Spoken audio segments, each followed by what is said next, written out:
বন্ধুরা নমস্কার। বিষয় অবেদনবিদের ভূমিকা, অর্থাৎ কিনা অ্যানেস্থেটিস্ট,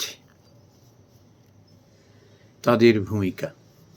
বন্ধুরা, আজকে এক স্বনামধন্য ডাক্তারবাবুর সঙ্গে কথা হচ্ছিল। স্বনামধন্য বলতে কি, তিনি বিলেতে প্রায় 16-17 বছর প্র্যাকটিস করেছেন, তারপর দেশে ফিরে এসেছেন। তার যে মূল্যবান কথাটি, সেটি শোনাতেই এই ভিডিওটি করা। এর সূত্রপাত হলো কি, তো একজন রোগী এসেছিলেন। তার সমস্যাটি ছিল, সে হার্টের রোগী এবং তার একটা জরুরি অপারেশনের প্রয়োজন হয়ে পড়েছিল। এখন সে যেহেতু হার্টের দিকে সে দুর্বল ছিল, ডাক্তারবাবুদের পর্যন্ত চিন্তায় ফেলে দিয়েছিল যে এরকম অবস্থায়, হার্টের এই অবস্থায় সে যে সার্জারির জন্য তাকে রেকমেন্ড করা হয়েছে সেটি করা ঠিক হবে কিনা, খুব লাইফ রিস্ক হয়ে যাবে। তো 2-3 জন ডাক্তারবাবু মিলে পরামর্শ করলেন। করার পরে তার মধ্যে এই ডাক্তারবাবু ছিলেন। তারপর এই ডাক্তারবাবু তখন বলছেন যে, তখন আমার যিনি শিক্ষক ছিলেন, সেও অত্যন্ত বিখ্যাত ডাক্তার ছিলেন, যোগ্য ছাত্রের যোগ্য শিক্ষক। ডাক্তারবাবু আজকে আমায় বলতে বলতে বলছিলেন, জানেন, ওনার একটা কথাতে আমার যেন সন্নিধ ফিরে এলো। ইনি তখন বললেন যে, তোমরা যে কারণে ভয় পাচ্ছ, যেহেতু উনি হার্টের পেশেন্ট এবং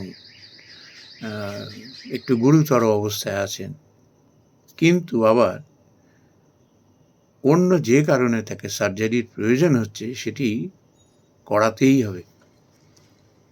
তোমরা চিন্তিত হয়ে পড়েছ, কিন্তু একবার ভেবে দেখো তো, হার্টের কি অপারেশন হয় না?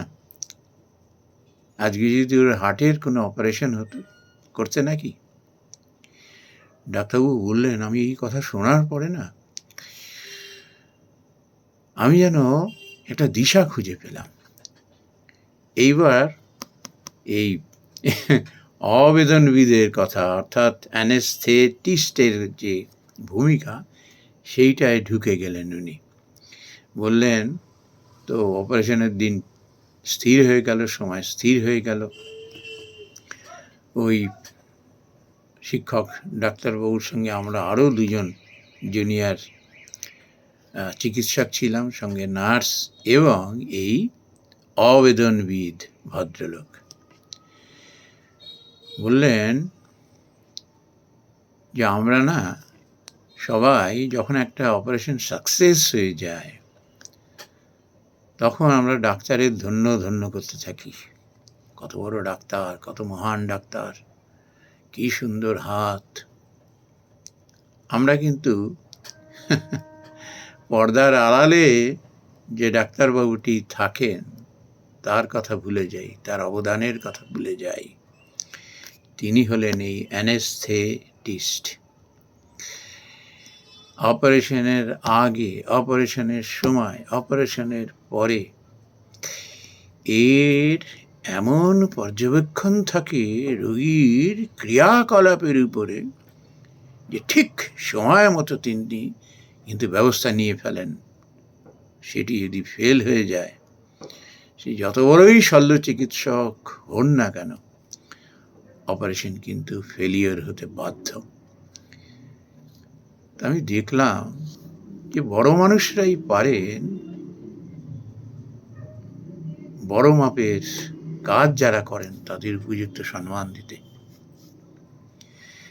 তিনি বললেন যে, আমরা না ভুলে যাই একজন অ্যানেস্থেটিস্টের কি কাজ, কি সাংঘাতিক গুরুত্বপূর্ণ তার ভূমিকা থাকে যখন কোনো সার্জারি হয়। এনারা ওই রঙ্গমঞ্চের বাইরে থাকেন, আমরা অপারেশন থিয়েটার বলি না, তো এই থিয়েটারে আমরা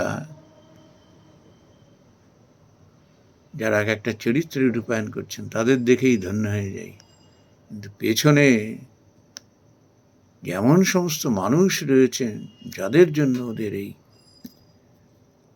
অভিনয় সাকসেস বা ওই সার্জনের অপারেশন সাকসেস হয়, তার পেছনে এই অ্যানেস্থেটিস্ট মানে আবেদনবিদের যে কী ভূমিকা, তা স্মরণ করলে শ্রদ্ধায় কৃতজ্ঞতায় মাথা নত হয়ে যায়। নমস্কার বন্ধুরা।